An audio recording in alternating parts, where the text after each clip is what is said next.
Oi, espero que esteja tudo bem com vocês. Meu nome é Adriana, sou a aluna da Uniaselv, estudante de nutrição, aluna da professora Adriana Emerick, e eu estou aqui hoje para falar com vocês sobre a minha experiência, sobre a minha vivência no estágio 2, né, que é o estágio de alimentação coletiva e onde a gente vai para campo, a gente vai para conhecer a rotina, né, a, a vida, né, do profissional de nutrição dentro de uma unidade de alimentação e nutrição. O estágio em alimentação coletiva, ele te dá uma visão diferente, porque a gente está acostumado a frequentar o restaurante e não, né, observar os bastidores, né, saber tudo que acontece ali por trás para que aquela refeição esteja ali, né, para que ela seja servida para a gente ali. Eu tive uma experiência na minha faculdade anterior, que foi conhecer a unidade de alimentação lá, né? E foi também uma experiência muito enriquecedora, porque eu pude conhecer ali os bastidores, né, dessa preparação, né, de tudo, igual lá, para cada 1.000 refeições servidas tinha que ter um nutricionista. Foi até uma das coisas que eu achei muito diferente, comparando a esse estágio que eu fiz agora, porque assim, era uma nutricionista só para poder atender as escolas da rede municipal inteira. Então, assim, lá tinha dia que tinha, no estágio, né, na faculdade onde eu estava, tinha dia que eram servidas 7.000 refeições. Então, tinham 7 nutricionistas. Para cada 1.000 refeições tinha uma nutricionista. E aqui foi até uma das coisas que, sabe, eu bati muito em cima com a nutricionista que eu fiz estágio aqui, foi o fato de ter só ela para poder atender toda essa demanda. Então, assim, ela ficava muito sobrecarregada e, assim, eu fiquei feliz de ter feito o estágio, de poder ajudar ela. E uma das coisas boas que, assim, acho que ela gostou muito foi que quando eu estava lá fazendo estágio com ela, o pessoal, né, assim, a secretária de educação, ela percebeu que se a nutricionista tivesse alguém para ajudar ela teria mais tempo para poder estar indo, se deslocando para as escolas. Então, ela estaria ali presente, né, dentro das cozinhas, a maior parte do tempo. E quando eu cheguei, não era isso que acontecia. Ela ficava muito tempo na Secretaria de Educação, né, na salinha dela lá, e ela ia nas escolas, ela tinha uns dias programados, né, que ela ia e tal, só que ela não ia com tanta frequência. E como eu estava lá e eu ajudava muito ela no processo, né, burocrático, digamos assim, ela passou a ter mais tempo disponível para poder estar presente nas cozinhas das escolas. E assim que eu finalizei o meu estágio, a prefeitura colocou uma funcionária administrativa para que pudesse ajudar ela, sabe? Para que ela conseguisse ter, no caso, né, a mesma disponibilidade que ela tinha de quando eu estava lá. O profissional de nutrição tem como papel planejar, programar e avaliar os cardápios dentro das unidades de alimentação e nutrição.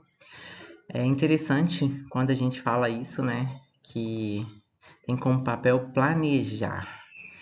E quando você entra, né, na faculdade, você não tem essa noção que, que você tem quando você está próximo do final do curso, né? Porque às vezes a gente acha que a função do nutricionista é só calcular macro, né, e micro. Na verdade, às vezes nem essa noção a gente não tem. A gente tem a noção só que é de montar um planejamento alimentar, né? E esse planejamento, né, essa palavra aqui, ó, planejar, ela envolve tanta coisa. A nutricionista, né, da Secretaria de Educação, ela tinha um documento em que ela tinha calculado lá o macro e micronutriente das refeições. E tinha documento lá que ela tinha mais de 200 páginas e tudo de alimentos que eram servidos, sabe, nas escolas. Então, quando a gente fala de planejamento, a gente que está na área da nutrição, a gente sabe que isso aqui envolve muita coisa, é muita coisa mesmo. E tem que programar também, Por quê? Programar é importante, gente. Ela, por exemplo, o dia de cardápio especial era um dia que envolvia muita preparação usando leite. E o leite aqui, né, na prefeitura, ele vem de produtor local. Então ele não é aquele leite UHT, ele é um leite pasteurizado, né, mas ele não é que ele não tem uma durabilidade tão grande.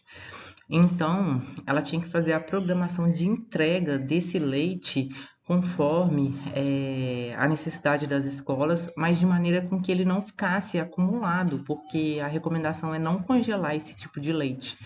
É você refrigerar, né? E utilizar. Então, ela tinha que programar as entregas. Então, assim, é uma função. O nutricionista que trabalha em unidade de alimentação e nutrição, ele é responsável técnico, né? A gente abrevia como RT. E ele tem toda essa responsabilidade, porque ele tem que planejar, programar e avaliar os cardápios. Foi interessante que alguns cardápios que já estavam, né, já haviam sido desenvolvidos, eles tinham a participação de outros nutricionistas da rede. Inclusive, eu tive a oportunidade de conhecer um desses nutricionistas, porque ele trabalhava na área da saúde, e quando eu fiz o meu estágio, ele foi assim, o meu orientador dentro de campo, né? Então, ela me explicou que foi o seguinte: esse nutricionista e outro nutricionista da rede rodaram todas as escolas, fizeram a avaliação dos cardápios, viram o que as crianças preferiam, sabe? Quais os alimentos eram mais desperdiçados, e aí eles puderam trabalhar em cima disso. Então, eles montaram um cardápio para que houvesse menos desperdício e que agradasse mais as crianças, mas lógico, tudo calculado dentro das necessidades dela, né? Porque tá até aqui que eu coloquei no outro parágrafo, né? Quando se trata de alimentação de escolares, deve-se avaliar as faixas etárias para que se possa criar refeições que atendam à necessidade nutricional dos alunos.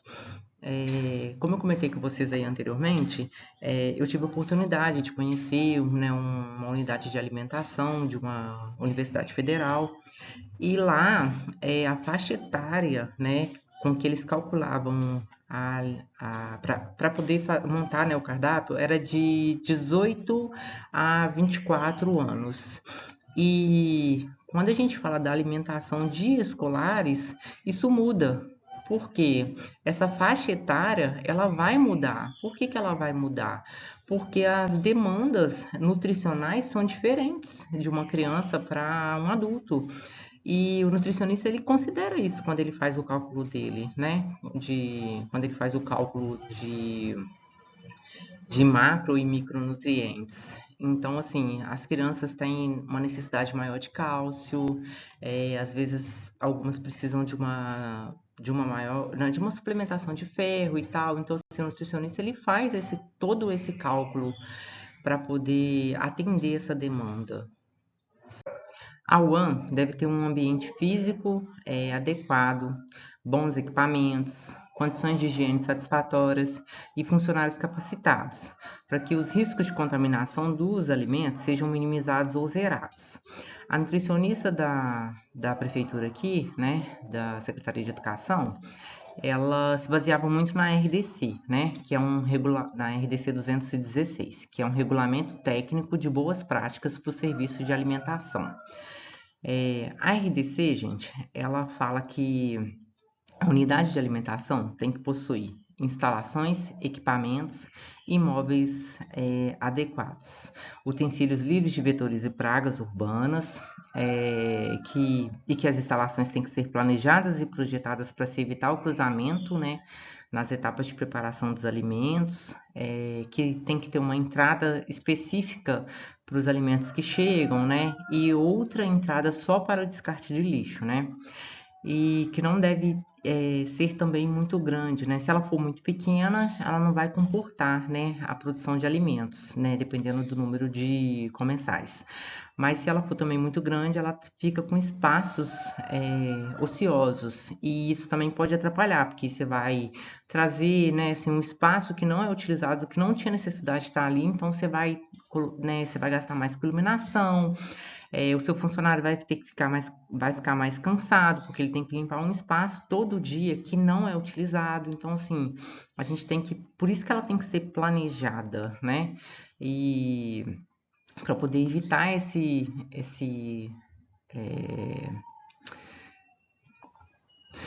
gastos, né, desnecessários e espaços também desnecessários, né? O acesso às instalações não pode ser comum a outros usos. Só o funcionário do setor de cocção, né, que pode adentrar ali, né? Então, assim, ele tem que estar com o uniforme adequado, né? Ele tem que estar de touca, de bota, de avental, quando ele estiver fazendo manipulação dos alimentos, né? Eles têm que ser treinados, tem que ter asseio pessoal, eles não podem usar unhas compridas e nem pintadas com esmalte. Não é ideal, não pode usar maquiagem, nem a pulseira, relógio. E o ideal é que se tire até a aliança, né? Porque assim, pode ali acontecer um risco de contaminação, né? E para que, né, o controle seja maior, o nutricionista normalmente quando ele vai para a unidade de alimentação, ele leva o checklist, que é uma lista, né, como eu coloquei para vocês aqui, de itens que permite a verificação e o acompanhamento das tarefas, né?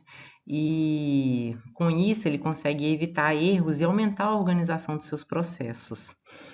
Tem também o Manual de Boas Práticas, que descreve as operações que devem ser realizadas, né, para garantir o controle e a qualidade das refeições produzidas. E o POP, que é um documento que descreve de maneira detalhada, né, as principais recomendações para execução de processos de produção de alimentos. Então, para cada produção vai ter um POP falando como que deve ser feito, né? Como que deve ser higienizado.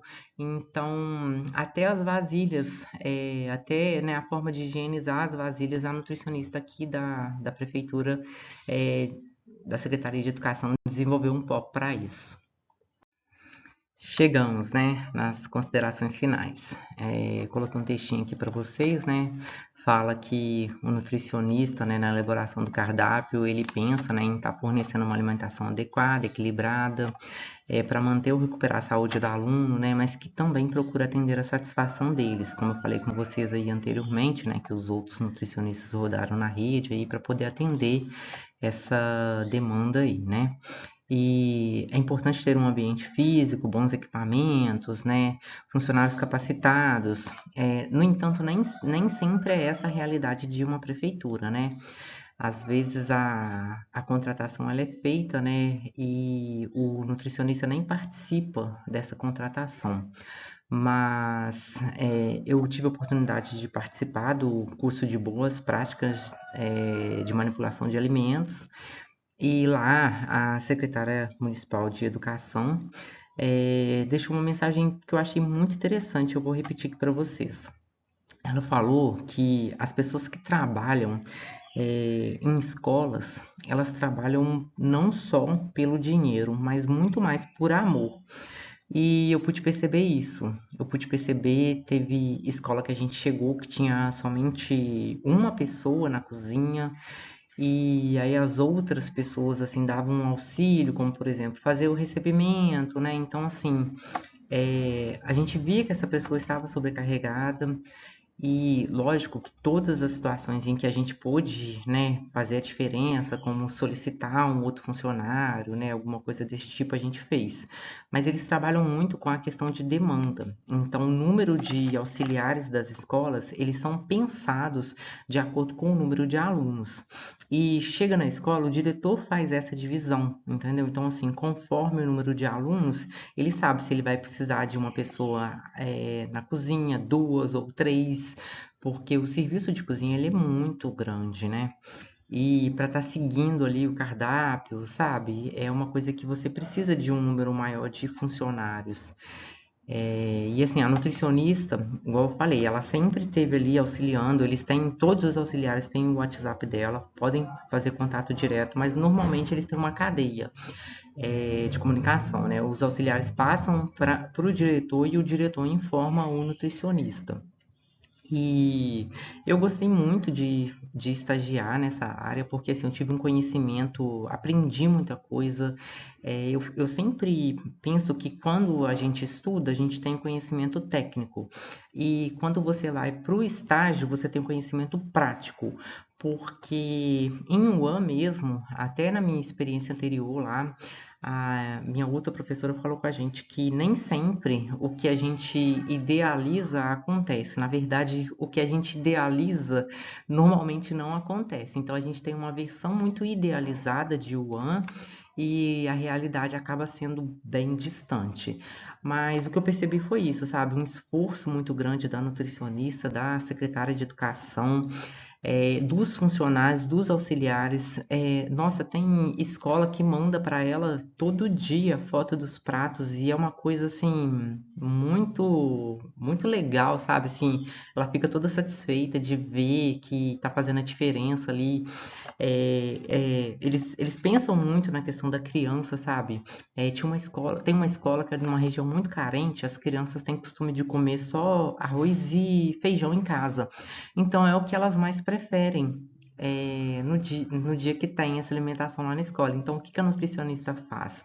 Ela faz um cardápio ali para eles, para que sempre tenha o arroz e feijão, e se tiver uma preparação diferente, igual alguma coisa que seja macarrão. Aí ela faz o cálculo, né, do macarrão com arroz e feijão para que a criança não fique sem o arroz e feijão que ela gosta tanto.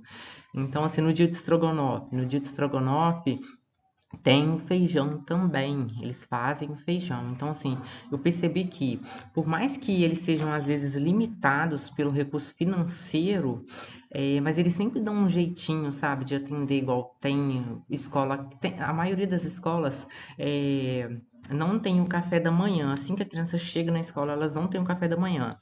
Mas algumas escolas têm. Por quê? Porque as professoras perceberam que as crianças ficavam muito dispersas, porque chegavam com fome na escola. Então, passou-se a oferecer o café da manhã para esses alunos, entendeu? Então, assim, vai muito de região, lógico.